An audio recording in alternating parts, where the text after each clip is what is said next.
Hello everyone, कैसे हैं आप लोग। आई होप आप लोग अच्छे होंगे तथा अपनी तैयारी मन लगाए कर रहे होंगे। तो मैं मैरी और मैं अपने चैनल मैरी चौधरी में आपका स्वागत करती हूँ। तो आज इस वीडियो में मैं बताने वाली हूँ मैं अपनी स्ट्रेटजी कि कैसे मैंने एक महीने के अंदर पढ़कर TRE 1 में 65+ मार्क्स ला सकती हूँ। तो आप लोग अभी से तैयारी करके क्यों नहीं आप 80-90+ ला सकते हैं। मेरा सिलेक्शन TRE 1 में प्राइमरी में 1 to 5 के लिए हुआ था और मैं अभी BPSC TRE 1 में यानी प्राइमरी टीचर हूँ, 1 to 5 की टीचर हूँ। तो जब मैं एक महीने की तैयारी में अपना सिलेक्शन ले सकती हूँ तो आप लोग क्यों नहीं ले सकते हैं। तो मैं इस बारे में बात करने वाली हूँ कि कैसे हम पढ़ाई करें कि हमारा सिलेक्शन हो जाए। सबसे लास्ट में मैं मैथ की स्ट्रेटजी बताऊंगी कि किस तरीके से मैंने मैथ की तैयारी करी थी। तो आप लोग वीडियो को लास्ट तक जरूर देखिएगा और शेयर जरूर कर दीजिएगा। तो चलिए हम लोग आगे बढ़ते हैं और बिना देरी के वीडियो को स्टार्ट करते हैं। तो सबसे पहले हम बात करते हैं कि जो PRT के लिए होता है वो आप लोगों का पहले हम लोग के टाइम में 2 पेपर हुए थे। एक तो लैंग्वेज का जिसमें 100 मार्क्स के पेपर हुए थे और 25 मार्क्स इंग्लिश के थे और 75 मार्क्स हिंदी के थे। तो और अब जो पेपर हो रहा है वो आप लोगों का एक ही दिन का पेपर हो रहा है जिसमें आप लोगों का 30 मार्क्स आपका लैंग्वेज पेपर का दिया जा रहा है और 120 मार्क्स के आप लोग का पेपर हो रहा है। तो इसमें है क्योंकि ये पेपर आप लोग का एक ही दिन हो रहा है, हम लोग के टाइम में 2 दिन हुआ था। फर्स्ट डे हम लोग का लैंग्वेज और सेकेंड डे हम लोगों का यानी सब्जेक्टिव का पेपर हुआ था। तो फर्स्ट में हम लोग का लैंग्वेज में 100 मार्क्स और सेकेंड में 120 मार्क्स का पेपर था। तो अब बताते हैं कि लैंग्वेज के लिए, तो लैंग्वेज के लिए मैं बता दूं कि मैंने कोई तैयारी नहीं करी थी क्योंकि मुझे पता था कि लैंग्वेज मेरी अच्छे से तैयारी, मेरी हिंदी की भी अच्छे से तैयारी थी और इंग्लिश की भी तैयारी थी क्योंकि मुझे पता था कि क्वेश्चंस बहुत इजी होंगे। तो इसीलिए और इतनी तैयारी तो मेरी थी कि मैंने इंग्लिश अच्छे से कर लेती और मैंने वाकई में किया भी था इंग्लिश की पेपर, यानी 1 या 2 मार्क्स मेरे गलत गए थे, बाकी सब अच्छे से गए थे। यानी लैंग्वेज के पेपर में मेरे 100 में से 65 से 70 के अराउंड मेरे मार्क्स आ गए थे। उसके बाद अब आते हैं सब्जेक्टिव पेपर पे। तो सब्जेक्टिव पेपर में मैंने अच्छे से तैयारी करी थी और मैंने ज़्यादा 1 महीने का हम लोग का टाइम था क्योंकि टाइम मिला था 2-2.5 महीने का, मैं इग्नोर करके थोड़ा चली थी क्योंकि मैं पहले से भी टीचर थी। 2022 में मेरा 6ठे चरण में सिलेक्शन हो गया था और उसके बाद BPSC TRE 1 का जब आया तो मैंने इसमें भी अप्लाई किया। तो गर्मी छुट्टी में मैं दिल्ली चली गई थी, उसके बाद आके फॉर्म फिल करी हूँ, उसके बाद मैंने अपना तैयारी स्टार्ट किया था। यानी अगस्त में पेपर था तो जुलाई से मैंने लगभग तैयारी अपना स्टार्ट किया था। जुलाई के बाद यानी जुलाई 10 या 15 तारीख के बाद मैंने अपना स्टार्ट किया था पढ़ाई करना क्योंकि मुझे लग रहा था कि थोड़ा टाइम लगेगा पेपर में। ऐसे ही बोला जा रहा है कि इतनी जल्दी होगा इतनी जल्दी होगा, तो थोड़ा टाइम लगेगा। लेकिन जब मैंने देखा कि नहीं अब तो लगता है पेपर होने वाला है तो 1 महीने के अंदर मैंने अपनी तैयारी करी थी।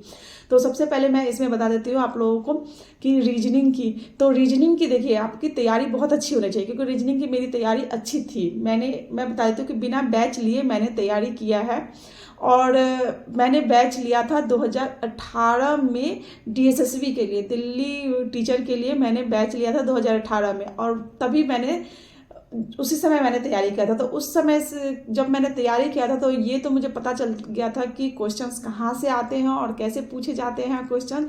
तो ये मुझे नॉलेज थोड़ा बहुत था। तो उसी बेस पे मैंने TRE 1 की तैयारी अपनी की थी 1 महीने के अंदर। तो सबसे पहले रीजनिंग, तो रीजनिंग मेरी अच्छे से तैयारी थी तो मैंने केवल उसका रिवीजन किया था और हर यानी रीजनिंग में जितनी भी चैप्टर है आपको हर चैप्टर की लगभग तैयारी करनी पड़ेगी क्योंकि आपके रीजनिंग में अच्छे मार्क्स आने चाहिए। आपका रीजनिंग है मार्क्स बेस है, अच्छा मार्क्स यानी आपको उठा देता है।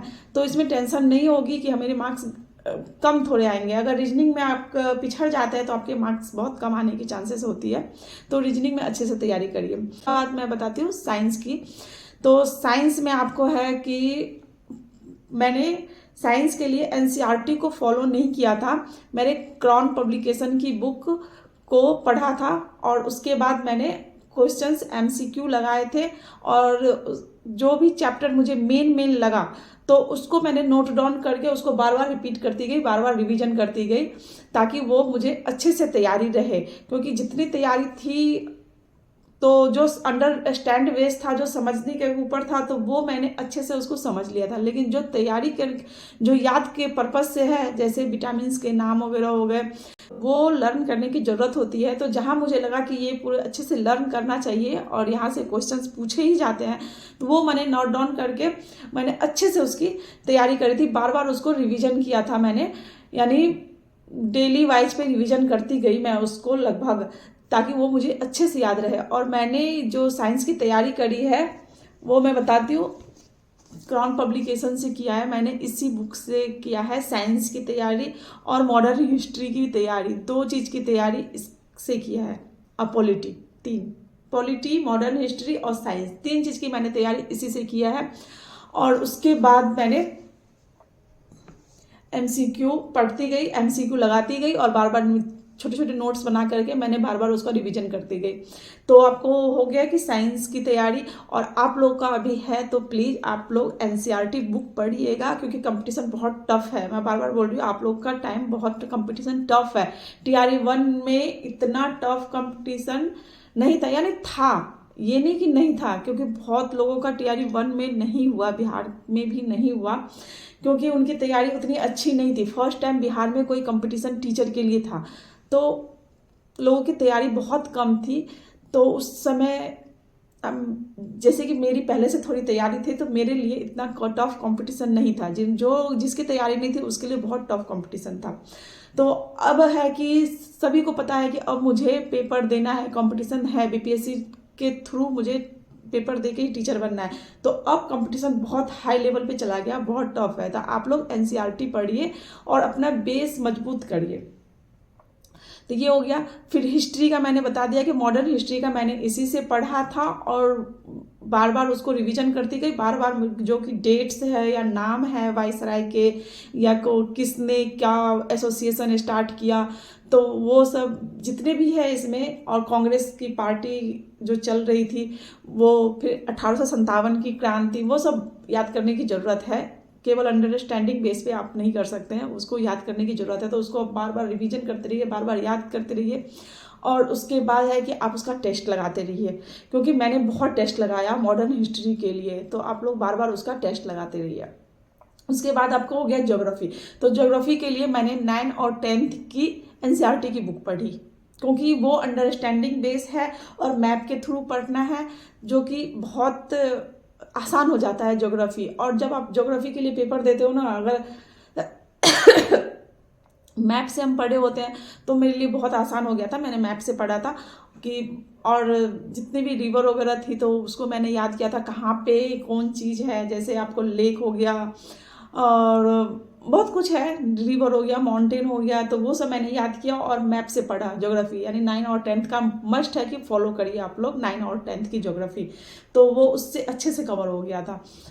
उसके बाद है आपको कि पॉलिटी के लिए मैंने बता दिया कि मैंने इसी बुक से तैयारी किया था। पॉलिटी में बहुत अंदर से क्वेश्चंस नहीं आते हैं, ऊपर से आते हैं। राष्ट्रपति, यानी राष्ट्रपति का आपको प्रधानमंत्री, ये सब है, पार्लियामेंट है और आर्टिकल है, ये सब पढ़ने से आपका पॉलिटी हो जाएगा। तो पॉलिटी में जितने भी हैं उसमें पढ़ के आसान से हो जाता है।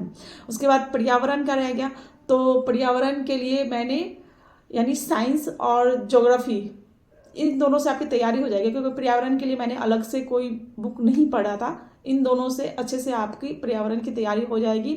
और जो मैंने NCERT का आपको बता रखा है MCQ की तैयारी करने के लिए बुक, आप अगर नहीं देखे हैं, जो नए हैं वो मेरे वीडियो देख लीजिएगा, पीछे मैंने बता रखा है। तो उसमें भी पर्यावरण के 1-2 चैप्टर है, तो उससे आपकी तैयारी हो जाएगी पर्यावरण की।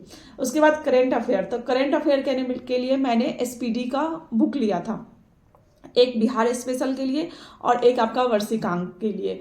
तो आपको 1 साल तक का आपको पढ़ना पड़ेगा करंट अफेयर के लिए।